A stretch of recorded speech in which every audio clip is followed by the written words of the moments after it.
যে ব্যক্তি প্রত্যেক শুক্রবারে জুম্মার দিন সূরা কাহাফ একবার পড়বে, আল্লাহ তাআলা তাকে 3টা ফজিলত মর্যাদা দান করবে।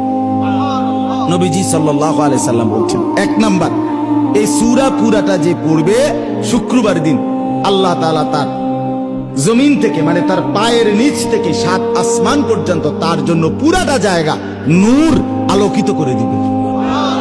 2 নাম্বার, পরবর্তী শুক্রবার পর্যন্ত 8 দিন সে যাবতীয় ফিতনা, যাবতীয় মুসিবত থেকে নিরাপদ থাকবে। 3 নাম্বার, পরবর্তী 8 দিন যদি দাজ্জালও বের হয়, আল্লাহ তাকে দাজ্জালের ফিতনা থেকে রক্ষা করবে। এই জন্য যাদের হিম্মত হয়, মহব্বত লাগে, দিল লাগে, তো তারা প্রত্যেকেই চেষ্টা করবেন প্রত্যেক শুক্রবার দিন সূরা কাহাফ তেলাওয়াত।